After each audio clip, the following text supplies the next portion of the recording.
लेकिन महाराष्ट्र में अभी भी हालात चिंताजनक ही बने हुए हैं। अभिषेक, हमें बताएं खासतौर से महाराष्ट्र में कोरोना पॉजिटिव मरीजों की संख्या पिछले 24 घंटे में 2190 के आसपास पहुंच गई है। कुल मरीज 35,000 के पार यहां पर पहुंच गए हैं। अगर हम मुंबई की बात करें तो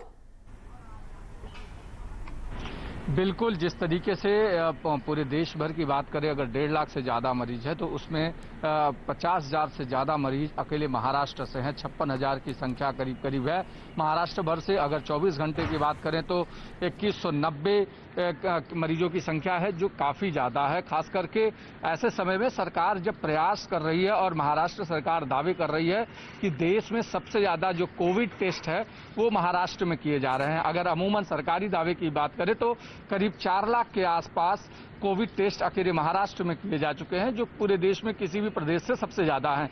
लेकिन मुंबई की बात करें तो मुंबई में 35,000 से ज़्यादा पेशेंट्स जो आ गए हैं। उसके कारण मुंबई महानगर पालिका सहित सरकार की नींद उड़ी हुई है। सरकार लगातार कोशिश कर रही है और यही वजह है कि उसका असर आने वाले समय में, जब 31 मई को लॉकडाउन खत्म हो रहा है 4.0, उसके बाद 5.0 बढ़ाने की बात चल रही है, यानी 5वां लॉकडाउन शुरू करने की बात चल रही है।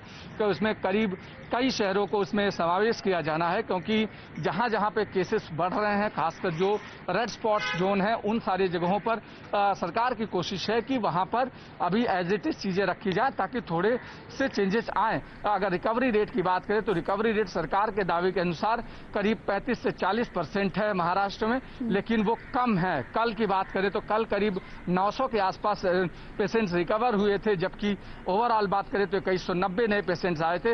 यानी पेशेंट्स की संख्या लगातार बढ़ रही है। आने वाले मानसून को देखते हुए सरकार चिंतित है, कॉमन मैन बिल्कुल परेशान है, क्योंकि अभी तक इसकी वैक्सीन नहीं निकली है। हालांकि सरकार ये कोशिश कर रही है कि इसके लिए तमाम सारे जो अल्टरनेट उपाय हैं उन सारी चीजों को खोला जाए ताकि ज्यादा से ज्यादा सरकारी मदद लोगों तक पहुंच पाए।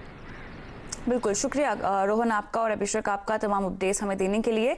इस बीच कोरोना की मुश्किल के बीच पीपीई किट के मोर्चे पर अच्छी खबर आई है। अब रोजाना देश में 5 लाख पीपीई किट बनने लगे हैं और ऐसे में वो दिन अब दूर नहीं जब भारत विदेशों में पीपीई एक्सपोर्ट कर सकेगा।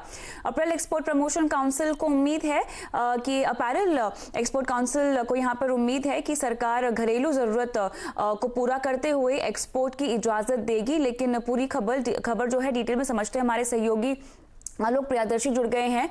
आलोक, ये बताएं कि अब कोरोना का अटैक जब से शुरू हुआ तो भारत पीपीई किट की कमी से जूझ रहा था, लेकिन अब हम देख रहे हैं रोजाना 5 लाख प्रोडक्शन यहाँ पे शुरू हो गया पीपीई किट का।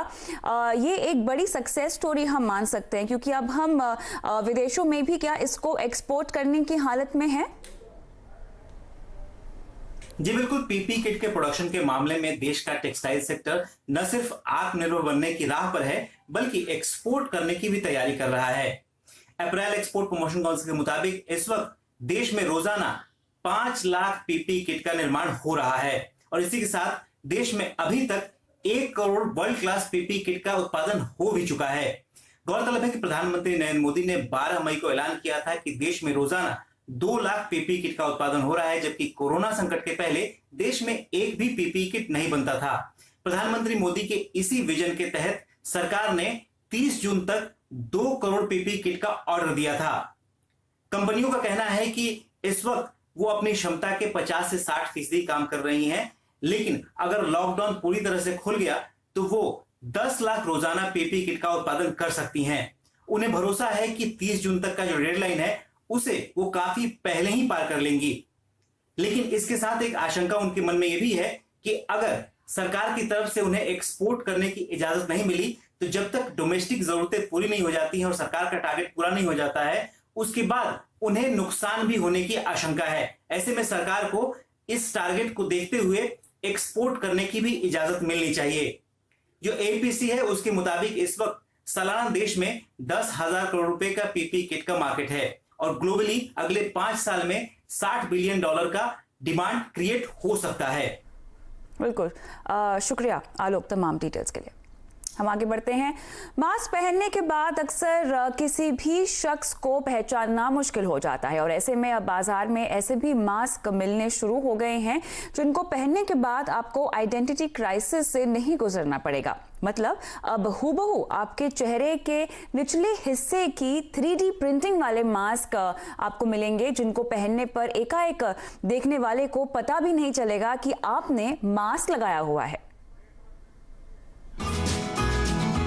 कोरोना वायरस से बचने के लिए जब मास्क लगाना बहुत ही जरूरी हो और मास्क पहनना ही न्यू नॉर्मल बन गया हो, तो ऐसा मास्क क्यों ना हो जिससे लगाने के बाद सामने वाले के लिए आपको पहचानना बेहद आसान हो जाए। जी हाँ, बिल्कुल, अब आपकी नाक, मूंछ, दाढ़ी या फिर फोटो और ठुड्डी के जैसे प्रिंटिंग वाले मास्क बाजार में मौजूद है, जिन्हें पहनने के बाद कमोवेश आप वैसे ही नजर आएंगे जैसे बिना मास्क लगाए। ये कमाल है 3D प्रिंटिंग का जो गुजरात के गांधीनगर के फोटो स्टूडियो ने किया है। 3D प्रिंटिंग वाले कस्टमाइज मास्क के लिए आपको महज 10 से 15 मिनट का इंतजार फोटो स्टूडियो में करना पड़ेगा। आपकी फोटो क्लिक करने के बाद बिल्लू शर्मा मास्क पर आपकी ही तस्वीर प्रिंट कर देंगे, और वो भी सिर्फ 50 रुपए में, जिससे पहनने के बाद ना तो आपको कोई आइडेंटिटी क्राइसिस से गुजरना पड़ेगा और ना ही आपको पहचानने में किसी को परेशानी होगी। आलोक प्रियदर्शी, CNBC आवाज़। तो 3D प्रिंटिंग के मास्क जो आपको आइडेंटिटी क्राइसिस से बचाएंगे। हम आगे बढ़ते हैं। कोरोना संकट के दौर में सीमा पर चीन